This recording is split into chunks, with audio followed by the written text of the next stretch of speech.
Hello, good evening, welcome. कैसे हैं आप सभी लोग? आशा है कि आप सभी लोग अच्छे से होंगे। हम लोग कर रहे हैं अपने सीयूईटी पीजी ज्योग्राफी 2025 के लिए फ्री लेक्चर सीरीज, जिसमें हम लोगों का ज्योग्राफिकल थॉट चल रहा था एंड उसी के मद्देनजर हम लोग मॉडर्न थॉट कर चुके थे, कंटेम्प्रेरी थॉट स्टार्ट करने वाले थे, यानी कि पैराडाइम शिफ्ट से लेके क्वांटिटेटिव रेवोल्यूशन एंड इसके बाद की सारी चीज़ों को हम लोग देख रहे थे। प्लान तो ये था कि पिछले ही वीक में हम लोगों का खत्म हो जाना चाहिए था thought, but we are little bit delayed. कल हम लोगों का थॉट का सेक्शन खत्म हो जाएगा एंड कल के बाद से यानी कि परसों से हम लोग अपने सेक्शन 3, जो कि यूट्यूब पे किसी भी क्लास का अवेलेबल नहीं है और बहुत सारे उसके साथ दिक्कत है एंड स्टूडेंट्स को भी उस टॉपिक के साथ बहुत सारी दिक्कत है, क्योंकि बहुत सारी यूनिवर्सिटी कॉलेजेस में वो पढ़ाया भी नहीं गया अच्छे से। तो हम लोग सेक्शन 3 जो अपने ज्योग्राफिकल टेक्निक्स का है उस पर मूव ऑन करेंगे, ठीक है। अम, आशा है कि आप लोग अच्छे से पढ़ रहे हो, एमसीक्यू की प्रैक्टिस कर रहे हो। नहीं कर रहे हो तो हम लोगों का टेस्ट एंड मेंटरशिप प्रोग्राम चल रहा है, जिसमें आप एनरोल कर सकते हो एंड बहुत सारे क्वालिटी क्वेश्चंस को प्रैक्टिस कर सकते हो। लाइव क्लास है, डिस्कशन क्लास है, बहुत सारी चीज़ें उसमें इंक्लूडेड है। तो मेरा तो रिकमेंडेशन सभी को है कि आप लोग टेस्ट एंड मेंटरशिप प्रोग्राम जरूर ज्वाइन कीजिए, क्योंकि जिन लोगों ने ज्वाइन किया है दे नो कि कहाँ कहाँ पे वो लोग अपना प्रॉब्लम फेस कर रहे हैं। आते हुए क्वेश्चंस को भी किस तरह से गलतियां हो जाती हैं वो लोग भी फेस कर रहे हैं। तो जब आप लोगों के साथ कंपटीशन में होते हैं तो ज़्यादा समझ में आता है कि हम कहाँ पे स्टैंड कर रहे हैं। जब बुक से खोल के एमसीक्यू कर रहे होते हैं तो वो वाली फीलिंग नहीं आती है। तो everyone is recommended to join test and mentorship program. बहुत रीजनेबल प्राइस पे अवेलेबल है, तो go and check out the app. तो हम लोग करने वाले हैं paradigm shift and quantitative revolution के बारे में। कहानी है, पूरी की पूरी कहानी है, ध्यान से सुनना, क्वेश्चंस आएगा इससे। देखो, मैं जो पढ़ा रहा हूँ उससे सारे सबसे क्वेश्चन है, कोई फालतू चीज नहीं पढ़ाया है। तो सबसे पहले तुम्हारे पास शब्द आया है पैराडाइम, PARADIGM, पैराडिग्म जिसको हम लोग लिखते हैं। इस शब्द को सबसे पहले थॉमस कोहन साहब ने यूज किया। थॉमस कोहन साहब ने 1962 में इन्होंने एक बुक लिखी थी। बुक का नाम था the structure of scientific revolution, ठीक है। स्ट्रक्चर ऑफ साइंटिफिक रेवोल्यूशन नाम का बुक था, 1962 में थॉमस कोहन साहब ने लिखा था, जिसमें उन्होंने सबसे पहले ये पैराडाइम शब्द का बारे में कुछ चर्चा की थी। अब ये पैराडाइम शब्द क्या है ना, इसमें बहुत कंफ्यूजन है। पैराडाइम शिफ्ट क्या है, पैराडाइम क्या है, इसमें बहुत कंफ्यूजन है, क्योंकि थॉमस कोहन साहब ने अपने ही किताब में पैराडाइम को अलग अलग तरीकों से समझाने की कोशिश की है। लेकिन पैराडाइम अगर हम सॉरी मोटा मोटी देखने की कोशिश करें तो पैराडाइम क्या है? किसी भी डिसिप्लिन में या फिर किसी भी सब्जेक्ट में जो उसका स्टडी मैटर है, स्टडी करने का जो विषय वस्तु है और जो तरीका है, यानी कि जो वेज है, उसको हम लोग पैराडाइम कह रहे हैं। पैराडाइम क्या है कि किसी भी विषय को कैसे पढ़ा जाए, कैसे समझा जाए, उसकी मेथडोलॉजी क्या होगी, उसके पढ़ने के तरीके क्या होंगे, उसमें रिसर्च के तरीके क्या होंगे, उस डिसिप्लिन का विषय वस्तु क्या होगा, उस डिसिप्लिन का मूल क्वेश्चन क्या होगा जिसके वो डील कर रहा होगा, ठीक है। तो ये सारी चीजें पैराडाइम में आता है, खास करके मेथडोलॉजी वाला पार्ट, कि उस सब्जेक्ट को पढ़ने के लिए, उस डिसिप्लिन को पढ़ने के लिए आपको क्या चाहिए, कैसे पढ़ोगे, क्या करोगे, ठीक है। ये सारी चीजें आपकी पैराडाइम में जाती है। अब दो शब्द फिर से आ गया, एक आप लोगों ने सुना होगा सब्जेक्ट, एक आप लोगों ने सुना होगा discipline. Geography as a discipline, this as a discipline, oceanography as a discipline, this as a subject. तो दोनों में फर्क क्या है? देखो, छोटा छोटा दो दो चीजें हैं। एक तो डिफाइंड विषय वस्तु होता है, एक डिफाइंड उसका एरिया होता है कि उसमें तुम क्या पढ़ोगे, डिफाइंड होता है। ये चीज है हमारा, ऐसे इसको पढ़ना है, ये चीज को पढ़ना है। दूसरा डिसिप्लिन में क्या होता है, डिसिप्लिन का हमेशा तुम्हें इंस्टीट्यूशनल सेटअप मिलेगा। सॉरी, मतलब जैसे कि ज्योग्राफी है, ज्योग्राफी एक डिसिप्लिन है। कैसे? ज्योग्राफी का सेट विषय वस्तु है, तुमने क्या पढ़ना है, अर्थ के फीचर, कैसे पढ़ना है, उसके तरीके तुमको बताए गए हैं। साथ में तुमको और क्या बताया गया है, तुमको और बताया गया है कि इंडिया के अलग अलग यूनिवर्सिटी में इसका डिपार्टमेंट है, इंस्टीट्यूट में डिपार्टमेंट है ना, इंस्टीट्यूशन के डिपार्टमेंट है ना। तो जैसे कोई सब्जेक्ट इतना क्वालिफाई कर जाए कि उसका एक अलग से हम लोग डिपार्टमेंट सेटअप कर सकें, अलग से इंस्टीट्यूशनल सेटअप हो सके, तो डिसिप्लिन है मोटा मोटी, ज़्यादा वैसे में दिमाग नहीं लगाना है। जैसे मैथ एक डिसिप्लिन है, स्टैट्स एक डिसिप्लिन है, लेकिन मैथ्स के अंदर तुम क्या पढ़ रहे हो, मान लो सेट्स थ्योरी पढ़ रहे हो, सेट्स एक डिसिप्लिन नहीं है, वो एक सब्जेक्ट है, वो एक विषय है, ठीक है। जैसे कि तुम ज्योग्राफी पढ़ रहे हो, ज्योग्राफी एक डिसिप्लिन है, लेकिन मान लो कि तुम पढ़ रहे हो ज्योग्राफी के अंदर सोशल ज्योग्राफी, सोशल ज्योग्राफी अभी अपने आप में अलग अलग अब तो खुलने लगे हैं, फिर भी मान लो कि कोई और देख लो, जैसे सॉइल प्रोफाइल, सॉइल प्रोफाइल एक सब्जेक्ट है, कोई अलग से डिसिप्लिन नहीं है, ठीक है। तो ये सब बात ध्यान रखना है। तो पैराडाइम एक तो हमने समझ लिया, थॉमस कोहन ने दिया था, इस किताब में दिया था। अब 1950s 60s में क्या हो रहा है, 1950s 60s में क्या हो रहा है, ज्योग्राफी के बहुत सारे ग्लोबल डिपार्टमेंट, जो बड़े बड़े इंस्टीट्यूशन के डिपार्टमेंट थे, वो बंद होने लगे, ठीक है। उनकी फंडिंग कम होने लगी। क्यों? क्योंकि ऐसा फील होने लगा कि ज्योग्राफी की जो पढ़ाई की जा रही है वो सही दिशा में नहीं है। अब ज्योग्राफी की पढ़ाई सही दिशा में नहीं है, उसका क्या मतलब हुआ कि जो ज्योग्राफिकल नॉलेज आउटपुट दे रहा है वो यूजफुल नहीं, ठीक है। ज्योग्राफी जो हमें बता रहा है वो ज्यादा नॉलेजेबल नहीं है, वो ऐसे बस लिख दे रहा है, वो डिस्क्राइब कर दे रहा है, उसका कोई हमारा यूजफुलनेस नहीं है। तो इस कारण क्या हो गया कि ज्योग्राफी के डिपार्टमेंट बहुत सारे बंद होने लगे ग्लोबल इंस्टीट्यूशंस में।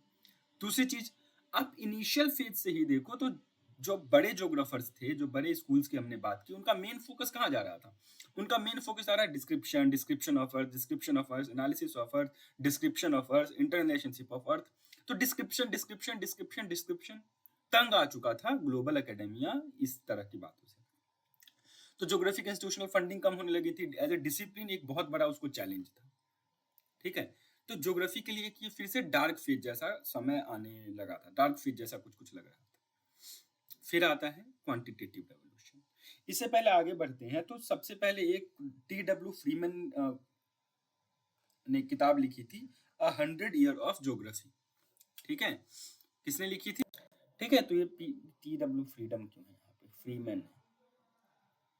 T.W. फ्रीमैन ने एक किताब लिखी थी 100 ईयर्स ऑफ ज्योग्राफी, जो 1961 में लिखी थी। अच्छा, ध्यान ये रखना कि 1961 में ये जो सारा कांड था क्वांटिटेटिव रेवोल्यूशन वाला और ये चैलेंज वाला खत्म हो चुका था, यानी कि ज्योग्राफी अपने वो ट्रांजिशन फेज को पार हो चुका था। तो 1961 में 100 ईयर ऑफ ज्योग्राफी फ्रीमैन लिखते हैं। याद रखना, ये सारी कहानी याद रखना, पूरी कहानी एज इट इज याद रख लेना। इन्होंने ना 3 समस्याएं पहचानी कि ज्योग्राफी का डिपार्टमेंट जो ये बंद होने लगे थे, ज्योग्राफी को इतना बड़ा चैलेंज आ गया था, इसके लिए उसने 3 चीजें पहचानी। क्या क्या? पहला कह रहा है कि जो ज्योग्राफी की पढ़ाई है वो नेइव है, बच्चों जैसा, खास करके रीजनल ज्योग्राफी। रीजनल ज्योग्राफी को जब तुम पढ़ रहे हो तो एकदम बच्चों जैसा पढ़ाई पढ़ रहे हो, नेइव है, बचपना है उसमें। कहने का क्या मतलब हो गया कि बहुत बेसिक बातें बता रहे, कोई ऐसी चीज नहीं बता रहे जो कोई स्पेशलाइज्ड बता रहा, कोई स्पेशलाइजेशन वाली बात नहीं बता रहे, नॉर्मल बातें बता रहे, ठीक है। दूसरी इन्होंने बात कही कि जो ज्योग्राफी वाले लोग हैं ये ज्योग्राफी के, वर्ल्ड के, ग्लोबल चीजों के अनरिलेटेड फैक्ट को सीक्वेंस में बताने की कोशिश कर रहे हैं, कि जो चीजें आपस में संबंधित नहीं है उसके बारे में भी डिस्क्रिप्शन देने की कोशिश कर रहे हैं, ठीक। तीसरा, कई लोग रीजन्स बना रहे हैं, रीजन रीजन रीजन कर रहे हैं, लेकिन रीजन किस बेसिस पे बनाते हैं ये क्लियर नहीं, किसी भी बेसिस पे रीजन बना देते हैं। तो ये 3-4 समस्याएं बताई। इसके अतिरिक्त क्या समस्या था? इसके अतिरिक्त समस्या था डिस्क्रिप्शन बहुत ज्यादा था ज्योग्राफी में। ये कौन बता रहे थे? एकरमैन ने भी कहा था कि ज्योग्राफी वाले क्या कर रहे थे कि स्पेशलाइजेशन की तरफ काम नहीं कर रहे थे। एकरमैन 1945 में बता रहे और 1961 में ये 3 वो बताए। तो ये सब बिल्ड होते होते समय आता है 1953 का, जब शेफर नाम के एक व्यक्ति थे जो कि एक वर्क लिखते हैं एक्सेप्शनलिज्म इन ज्योग्राफी। अब शेफर ने जब एक्सेप्शनलिज्म इन ज्योग्राफी लिख दी, वो प्रेस में ही था, बेचारे शेफर चले गए दुनिया से, ठीक है। ये जो explanation in exceptionalism in geography था, ये एक माइलस्टोन बना ज्योग्राफी को रिवाइव करने में। कैसे माइलस्टोन बना? इसने क्या किया कि ज्योग्राफी के जितने पुराने सेट पैटर्न्स थे, खास करके जो डिस्क्रिप्टिव स्टडीज थी, खास करके जो ये सारी चीजें थी, उसको इसने चैलेंज किया।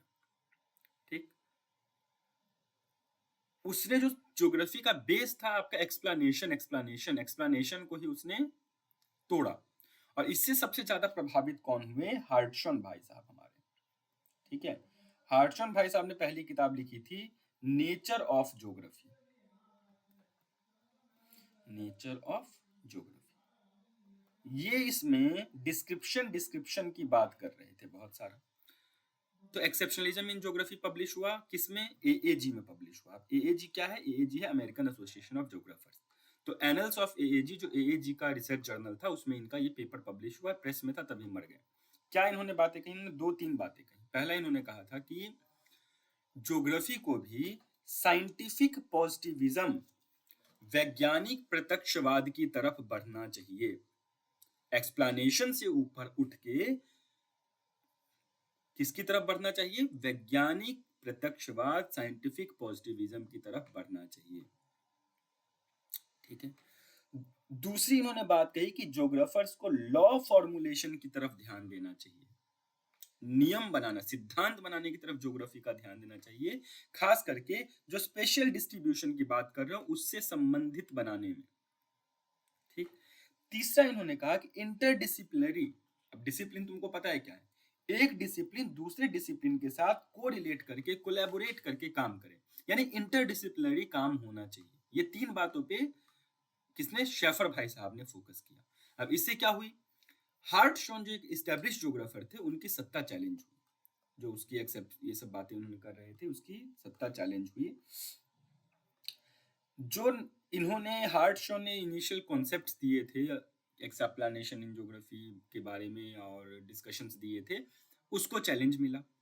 तो अब हार्टशॉन जो हार्टशॉन भाई साहब थे वो क्या हो गए? एकदम तिलमिला गए। उन्होंने इसका जवाब देते हुए, देखो 1953 में वो पब्लिश हुआ था explanation in geography, letter to editor लिखा है एएजी के। तो पहला अपना एक्सप्लेनेशन दिया कि नहीं नहीं, शेफर जो कह रहा है वो गलत है। फिर 1955 और 1958 में फुल फ्लेज पेपर लिखे इसको क्रिटिसाइज करते हुए। उसके बाद 1959 में अल्टीमेटली उसने एक किताब लिखी, perspective on the nature of geography, ठीक है, जिसको इन्होंने एक फिर से इस्टेब्लिश किया ज्योग्राफी में, अपने थिंकिंग को, अपने नॉलेज को ज्योग्राफिकल डिसिप्लिन में लाने की कोशिश की। और कोरोलॉजी के कॉन्सेप्ट में अभी विश्वास रखा, डिस्क्रिप्शन पे अभी भी माना। अब जो आप नया वाला डेफिनेशन पढ़ते हो ना, सिस्टमैटिक, रैशनल, है ना, तो ये वाला जो डेफिनेशन था ये इस किताब से आया था। तो कहीं ना कहीं अब शेफर से एग्री ये भी हो रहे थे हार्टशन, लेकिन फिर भी ये डिस्क्रिप्टिव, एक्सप्लेनेटरी, कोरोलॉजिकल कॉन्सेप्ट पे खुद को बेस किए हुए थे। लेकिन अब 53 से 59 तक का, 53 से 59 तक का कई साल बीत चुका था, और इन सालों के बीच में जो शेफर की कही हुई बात थी वो यंग स्कॉलर्स उसको पसंद करने लग गए थे। क्यों? क्योंकि यंग स्कॉलर्स को लगा कि बात तो सही हो रही है भाई, बात तो सही हो रही है। बात सही कैसे हो रही है? कि ज्योग्राफी सच में इस तरह की समस्याओं को झेल रहा है, हमें न्यू मेथड लाना चाहिए, पॉजिटिविज्म लाना चाहिए, हमें प्रत्यक्षवाद की तरफ जाना चाहिए, हमें इंटर कोलैबोरेशन करना चाहिए। तो ये सब बातें ज्योग्राफर्स ने एक्सेप्ट करना शुरू हो गया था। और इसके कारण क्या हुआ था? न्यूमेरिकल स्टडीज पे, मात्रात्मक स्टडी पे, क्वांटिटेटिव स्टडी पे ज्योग्राफी अपना शिफ्ट करने लग गया था। इसी शिफ्ट को कहते हैं paradigm shift towards quantitative revolution. Quantitative revolution यही है कि शेफर के एक्सप्लेनेशन के बाद ज्योग्राफी के नए स्कॉलर्स ने ज्योग्राफी को एक नई दिशा दी, जिसमें उनका फोकस किसकी तरफ होता है? जिसमें उनका फोकस होता है मात्रात्मकता की तरफ, मेजरमेंट की तरफ, नापने की तरफ, इन सारी बातों की तरफ, जिसमें वो न्यूमेरिकल डेटा पे ज्योग्राफी का काम करने की कोशिश करने लगे, ठीक है। और देखो क्या कह रहे हैं, फिर से वही बात कह रहा था कि डिस्क्राइब, यही सब बातें, ज्योग्राफी को डिवाइड नहीं करना चाहिए, ये सब हार्टशन बातें। ज्योग्राफी को डिवाइड नहीं करना चाहिए, कि ज्योग्राफी लॉ नहीं बना सकता क्योंकि बहुत कॉम्प्लेक्स है, अर्थ ही एक बहुत कॉम्प्लेक्स सिस्टम है। अब इतने कॉम्प्लेक्स सिस्टम पे लॉ बना पाना और भी ज़्यादा कॉम्प्लेक्स है। सॉरी, कुछ टेक्निकल इशू हो गया था, कनेक्शन हमारा डिस्कनेक्ट हो गया था, कोई बात नहीं, बैक टू द वर्क। तो ये सारी बातें शेफर एंड हार्टशन डिबेट का था। ये यहाँ पे हम लोग पहुँच गए हैं।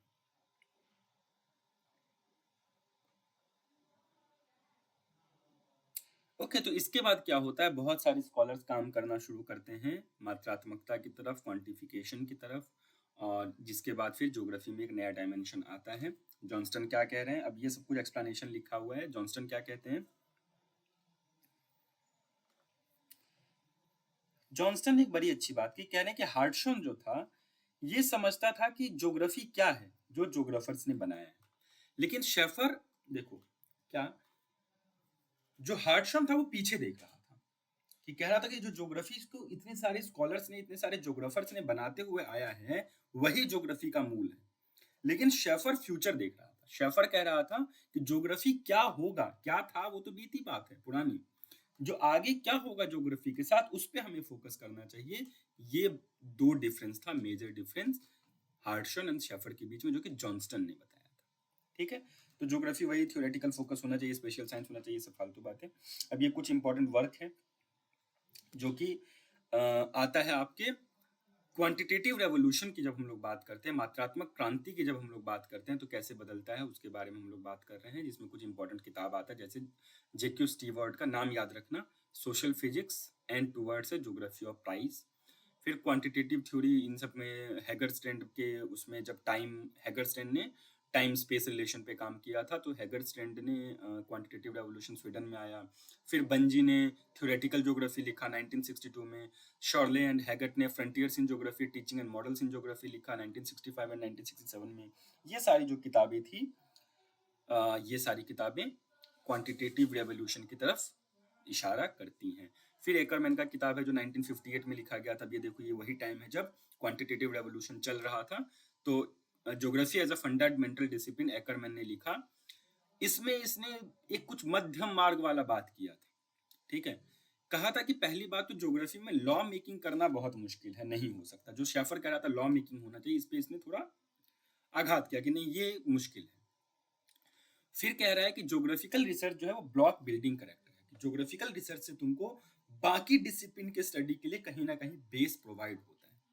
ठीक, लेकिन ये समझाता है कि ज्योग्राफी में क्वांटिफिकेशन होना पड़ेगा, मात्रात्मकता मतलब न्यूमेरिक वैल्यूज पे, साइंटिफिक डेटा पे काम करना पड़ेगा, क्योंकि एक्यूरेसी अगर तुमको लेके आनी है अपनी स्टडी में, तो तुमको स्टैटिस्टिक्स का यूज करना पड़ेगा, एकरमैन कह रहे।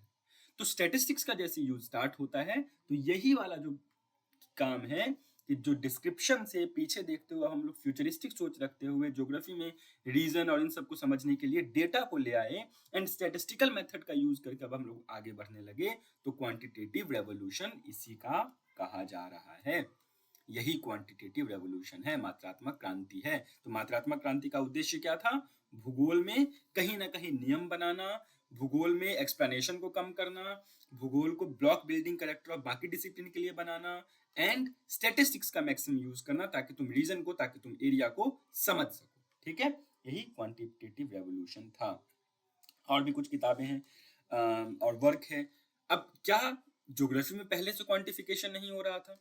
क्या ज्योग्राफी में कोई और ऐसा नियम, क्या कोई ऐसा सिद्धांत नहीं था जिसमें कि हम लोग क्वांटिफिकेशन नहीं करे? तो नहीं था, लेकिन वो प्रोमिनेंटली नहीं था। ठीक है, ये प्रोमिनेंटली नहीं था। ओके, तो कुछ किताबों के नाम यहाँ याद कर लो। पहला है स्पेट का, पेपर भी है, किताबें भी इसमें, quantity and quality in geography, Spate ने लिखा है। उसके बाद न्यूमैन एंड मॉर्गनस्टर्न का थ्योरी है गेम्स एंड इकोनॉमिक बिहेवियर पे, ये भी देखो क्वांटिफिकेशन से पहले ही है। बाकी सब्जेक्ट में देखो हो रहा है, इकोनॉमिक्स में हो रहा है, साइकोलॉजी में हो रहा है, बाकी जगह पे हो रहा था, लेकिन ज्योग्राफी में नहीं हो रहा था। जैसे वीनर ने साइबरनेटिक्स लिखा था 1948 में, जिफ ने प्रिंसिपल ऑफ लीस्ट एफर्ट 1949 में लिखा था। फिर स्टीवार्ड ने mathematical rules concerning with distribution and equilibrium of population 1947। तो हो तो रहा था, क्वांटिफिकेशन कहीं ना कहीं बाकी सब्जेक्ट में शुरू हो गए थे, ज्योग्राफी भी उसको अडॉप्ट कर रहा था, लेकिन जो एक होता है ना final nail in the coffin, है ना, अंतिम हथौड़ा, वो कौन मार रहा है? शेफर मार रहे हैं, और उसके बाद एकरमैन उस पर बिल्डअप कर रहे हैं ज्योग्राफी के क्वांटिटेटिव रेवोल्यूशन को। तो यही था आपका क्वांटिटेटिव रेवोल्यूशन एंड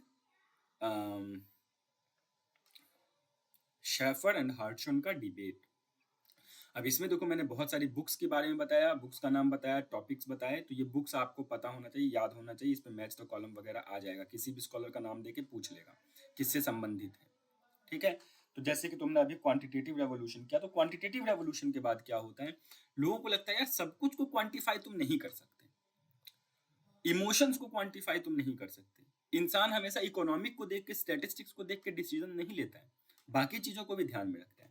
तो क्वांटिटेटिव रेवोल्यूशन के बाद बिहेवियरल ज्योग्राफी, ह्यूमनिस्टिक ज्योग्राफी, इन सब का उदय होता है, जो कि हम कल की क्लास में डिटेल में देखेंगे। तो आज की क्लास में जो बुक्स के नाम वगैरह है इसको ध्यान से याद रखना है। शेफर कौन था, हार्टशन कौन था, एकरमैन कौन था, फ्रीमैन ने कौन सी किताब लिखी थी, पैराडाइम किसने दिया था, पैराडाइम का कॉन्सेप्ट किसके द्वारा दिया गया है, कब वो किताब पब्लिश हुई है, ये सारे इंपॉर्टेंट क्वेश्चन है जिससे हर साल कुछ ना कुछ पूछा जाता है, इस साल भी पूछा जाएगा फॉर श्योर। ठीक है, तो छोटी सी क्लास है, कल हम ये खत्म कर देंगे, रैप कर देंगे, परसों से हम लोग टेक्निक शुरू करेंगे। थोड़ा सा आप लोग अब सीरियस हो जाइए, बहुत कम टाइम बचा हुआ है, सिलेबस हम लोगों का 15 जनवरी तक खत्म हो जाएगा। सिलेबस की चिंता मत करना, लेकिन अपनी प्रैक्टिस को जारी रखो। रिवीजन प्रैक्टिस होते रहना चाहिए, एंड प्रैक्टिस के लिए आप टेस्ट एंड मेंटरशिप प्रोग्राम में इनरोल करो। ठीक है, क्योंकि